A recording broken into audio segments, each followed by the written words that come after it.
સુરત ખાતે ભેસ્તાન વિસ્તારમાં લૂંટ તથા હત્યાની કોશિશનો મામલો સામે આવ્યો છે.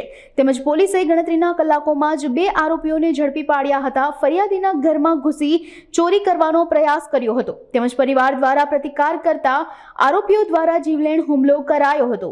આજરોજ સિદ્દીકીનગર ભીંડી બજાર ઉનપાટિયા કે જે ભેસ્તાન પોલીસ સ્ટેશનના વિસ્તારમાં આવેલું છે, ત્યાં વહેલી સવારે 5:30ના સુમારે 3 આરોપીઓએ ફરિયાદીશ્રીના ઘરમાં પ્રવેશીને ચોરી કરવાનો પ્રયત્ન કરેલ હતો અને આ બનાવમાં તેઓએ ફરિયાદીશ્રી તથા તેમના સગાને જીવલેણ હથિયારથી ઈજા પહોંચાડીને લગભગ 4,000 જેટલી રોકડ તેમજ 1,500ની કિંમતનો મોબાઈલ લૂંટીને જતા રહેલ છે.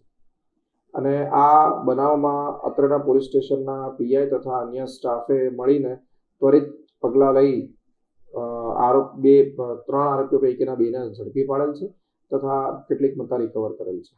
આરોપી પૈકીના એક ઉપર સચિન જીઆઈડીસી ખાતે ચેઇન સ્નેચિંગનો તથા અન્ય આરોપી ઉપર સલામતપૂર્વમાં હથિયાર રાખવાનો એમ ગંભીર પ્રકારના ગુનાઓ ભૂતકાળમાં દાખલ થયેલ છે. સાહેબ, આ લોકો લૂંટ કેમ કરે છે, કઈ પાછળનું કારણ? આ અંગે અમારી વધુ તપાસ ચાલુ છે.